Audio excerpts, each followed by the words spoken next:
Are you feeling anxious all the time?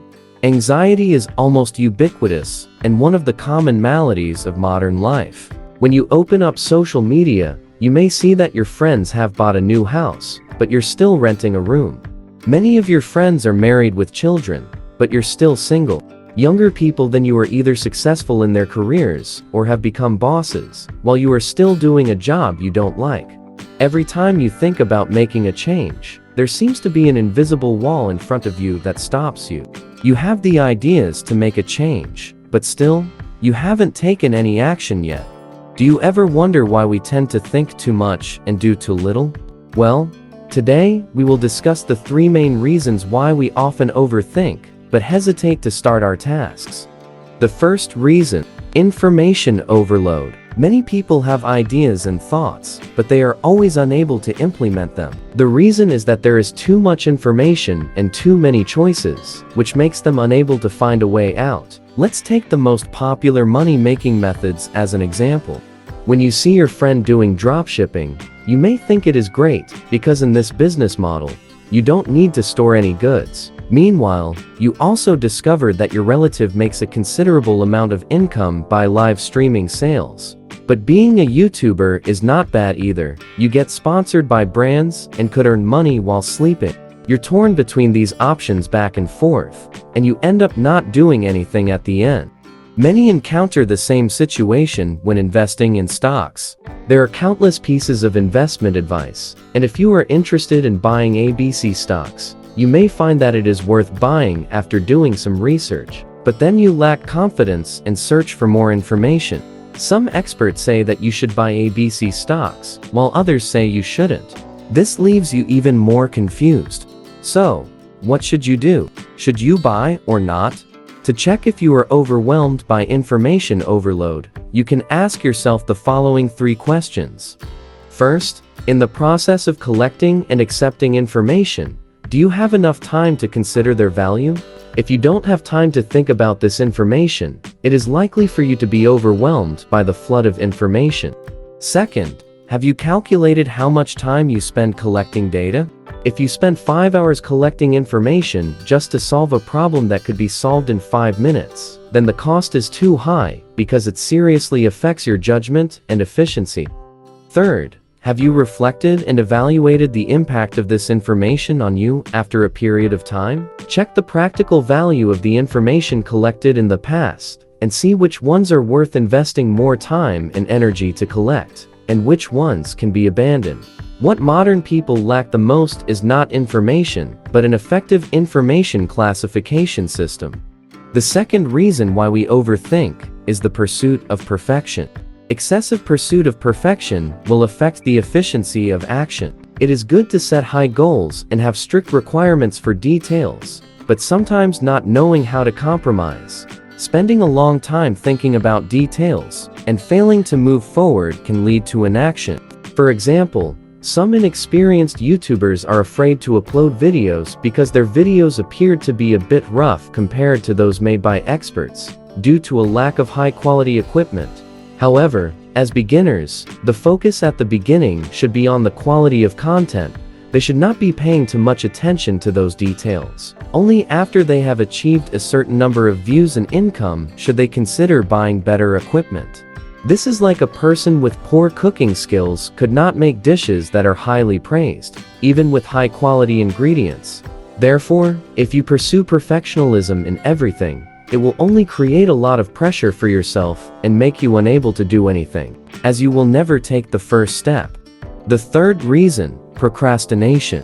Even if someone comes up with a good business idea all of a sudden, they may say to themselves, "Well, I am busy now, let's talk about it in a few days." Or they may plan to get up at 7 morning to go for a run every day, but often find excuses to give up. According to a study by the head of the Harvard Department of Psychology, the average person finds excuses for themselves for at least 60 times a day. Procrastination is the #1 enemy that prevents us from achieving our goals. It's like an anesthetic that numbs our sense of crisis, hinders our ability to act, and consumes our fighting spirit. Now that we've identified the root causes, Let's see how we can address these problems. In order to achieve this, we must fulfill the following key components. First, simplify complexity. Simplicity is the key to success. Successful people know how to discard useless thoughts and avoid being overwhelmed by excessive information when making decisions. Therefore, we need to learn how to discard and detach. The core concept of this is understand our true needs and discard unimportant things. The term discard means to sever connection with the past. We should not let past failures affect our current decisions. Once we have reflected on the past and learned from our experiences, we should let go of the past and focus on the present to do what needs to be done. The term detach means to distance ourselves from negative thinking and external negative factors and focus on our own goals. Modern people's anxiety comes from external stimuli. For example, seeing others with the latest iPhone makes us feel that if we don't have one, we will be left behind. Seeing others make money by investing in stocks makes us doubt the value of our own investment strategies. We need to learn to distance ourselves from irrelevant information that has nothing to do with our goals. Discarding useless information is necessary to avoid being overwhelmed by excessive information. We can also prepare a list of thoughts to help us filter out unnecessary information and negative thoughts. The list should include these 4 parts. First, active ideas to keep. This is where we record unfinished positive ideas, such as preparing a surprise for a girlfriend's birthday, proposing a new project to a boss, or learning how to advertise on Facebook, and then note the completion time. This will help us prioritize the information we need to collect. Secondly, present priorities. Record any urgent matters that need to be addressed immediately, such as meeting new clients or fixing a toilet. These things need to be resolved quickly to avoid occupying too much space in our minds. Third, negative thoughts to cut off. Write down negative and pessimistic thoughts, then cross them out to show that they have been let go. For the last part, irrelevant ideas to block. Write down any irrelevant information and thoughts, such as which celebrity had an affair, the latest news in a friend's circle, or gossip from colleagues. You can always use this list to constantly remind yourself not to be distracted by irrelevant thoughts and focus on things related to your own goals. Secondly, accept imperfection. It is crucial for us to accept imperfection. At first, we should strive for completion, then only we pursue perfection, because completion is much more important than perfection. I used to be a perfectionist, always wanting to write each line of my article perfectly. Even just writing an introduction would take me a long time, resulting in low efficiency. But I remembered one of my friends suggest me not to be bound by perfection when writing. Instead, focus on writing first and then revise afterward. I followed his advice and focused on completing the manuscript first and then revising it one by one. After practicing this method for a while, I was able to work significantly more efficient. He said something to me that I still remember to this day. There is no such thing as good writing, only good rewriting. This means that there is no such thing as a good article, only one that has been edited well. In addition, we need to understand how to play to our strengths and avoid our weaknesses, maximizing our own advantages. Don't get stuck on your imperfections. This does not mean you should give up correcting bad habits like procrastination, staying up late, overeating, or blaming others for your problems. Rather, don't worry too much about your innate deficiencies, such as height, lack of artistic talent, or not being good at calculations.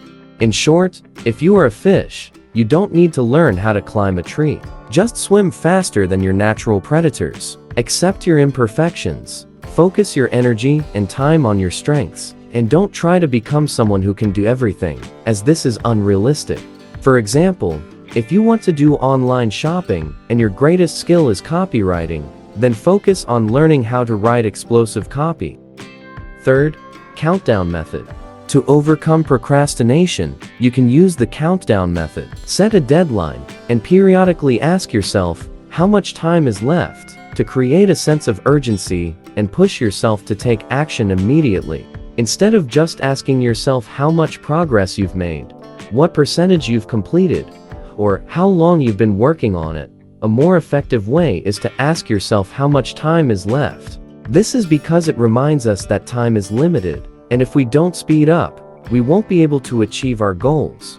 For your information, a more effective method for this is to cut the deadline in half. If there is plenty of time, people tend to slow down their pace of work and wait until the last second to take action. I remembered a moment when I was in college. There was still a month left before the deadline for submitting my thesis.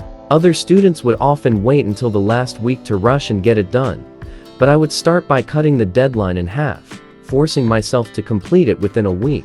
Although sometimes I couldn't finish the task within my half-cut deadline, I would definitely complete it much earlier than the original deadline. This method has helped me free up a lot of time to do other things. So if you want to improve your productivity, you can try using the countdown method, psychological technique, combined with the method of cutting the deadline in half. I believe that you will be surprised by your efficiency when you apply these techniques. That's all. Hope you find it helpful. I will see you in the next video.